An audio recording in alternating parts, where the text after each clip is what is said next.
اور اگر اللہ کی رضا مقصود ہو، یہ تو بہت بڑے بڑے عمل میں نے گنوائے نا، چھوٹا سا عمل۔ رسول اللہ صلی اللہ علیہ وسلم فرماتے ہیں قافلہ چل رہا ہے، رات کا آخری پہر آ جاتا ہے، قافلے والے خیمے لگا دیتے ہیں، سونے کے لیے لیٹ جاتے ہیں، ایک آدمی ان میں وہ بھی لیٹ جاتا ہے اور لیٹ کر یہ ظاہر کرتا ہے کہ میں بھی سو گیا،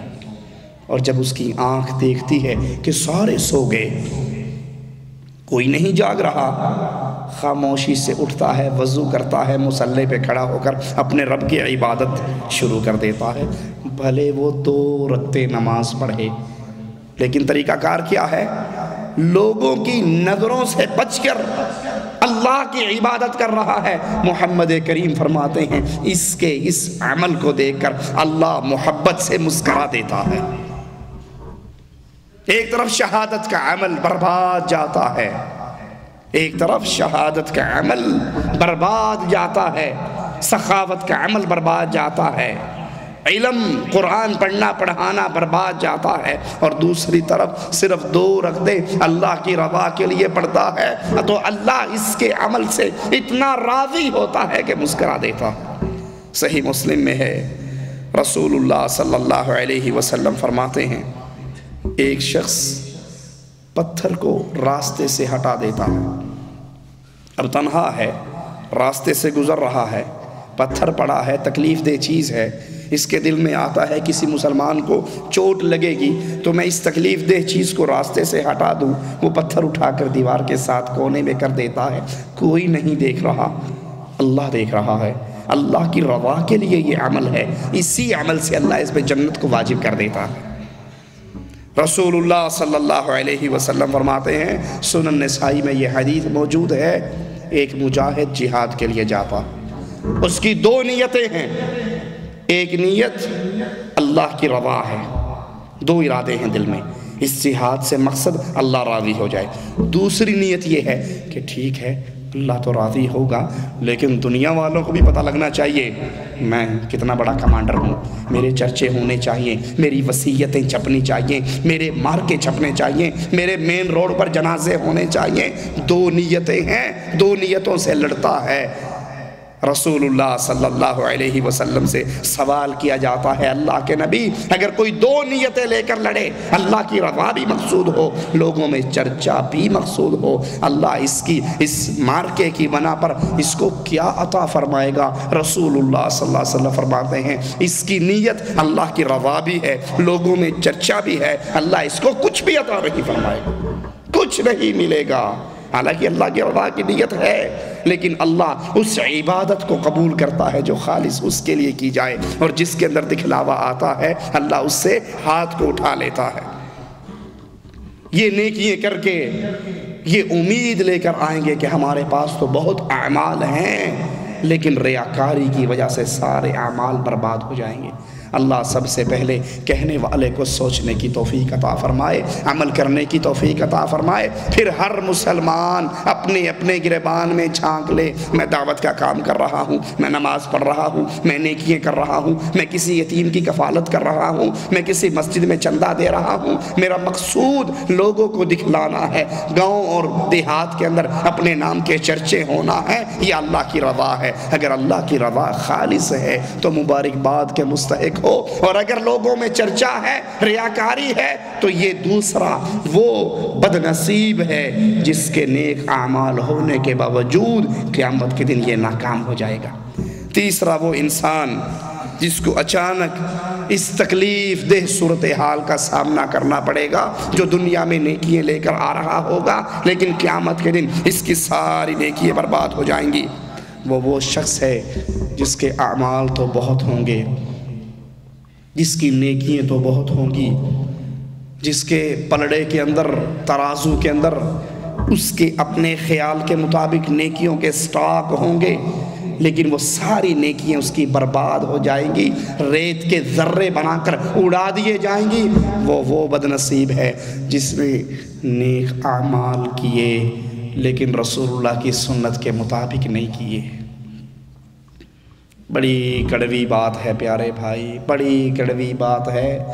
اپنے طور پہ سمجھ رہا ہے کہ یہ عمل نیک ہے، لیکن وہ عمل نیک نہیں بنے گا،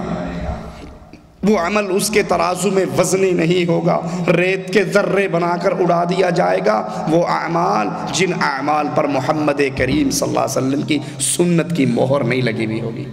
اسی لیے حذیفہ بن یمان رضی اللہ عنہ وارضا کوفے کی جامع مسجد میں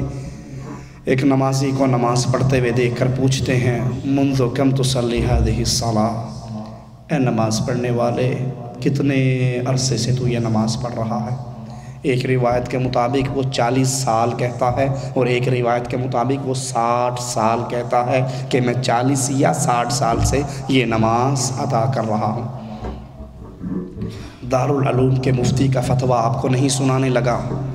کسی شیخ الحدیث کی بات نہیں کرنے لگا، میں صحابی رسول کی بات آپ کو سنا رہا ہوں۔ حذیفہ بن یمان صحابی رسول ہیں، یہ بات سن کر کہتے ہیں، اس کی نماز کا طریقہ دیکھ کر کہتے ہیں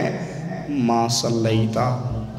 تو کہتا ہے نا میں 60 سال سے نماز پڑھ رہا ہوں اور میں صحابی رسول کہہ رہا ہوں تیری ایک نماز نہیں ہوئی۔